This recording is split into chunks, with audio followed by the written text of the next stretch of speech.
Kakinada smart సిటీలో విపరీతంగా పెరిగిన కుక్కలను నియంత్రించాలని, అలాగే రోడ్లపై విచ్చలవిడిగా తిరుగుతున్న పశువులను రోడ్లపైకి రాకుండా చర్యలు తీసుకోవాలని movement for piece and justice రాష్ట్ర ఉపాధ్యక్షులు షేక్ హుసేన్ డిమాండ్ చేశారు. సోమవారం నగరపాలక సంస్థలో నిర్వహించిన ప్రజా ఫిర్యాదుల పరిష్కార వ్యవస్థలో movement for piece and justice నాయకులు కమిషనర్ జె వెంకట్రావును కలిసి వినతిపత్రం అందజేశారు.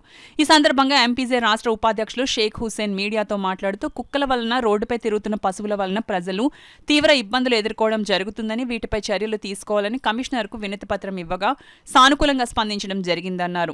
ఈ కార్యక్రమంలో movement for piece and justice జిల్లా అధ్యక్షులు మొహమ్మద్ హలీం, టౌన్ అధ్యక్షులు నవాబ్, పెద్ద సంఖ్యలో ఎంపీజే సభ్యులు పాల్గొన్నారు.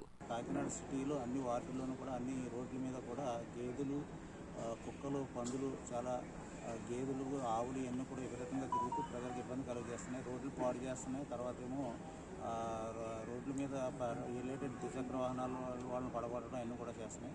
దాని మీద వెంటనే చర్య తీసుకుని ఆ యజమానులకు నోటీసులు ఇచ్చి ఈ ఇబ్బంది నుంచి తొలగించమని చెప్పడం జరిగింది. ముఖ్యంగా కుక్కలు రోజు ఎంతోమందిని రోజుకు 10 కేసులు జనరల్ హాస్పిటల్కి కరిసిన కేసులు వస్తున్నాయని చెప్పేసి దాని మీద కూడా వారికి చెప్పడం జరిగింది.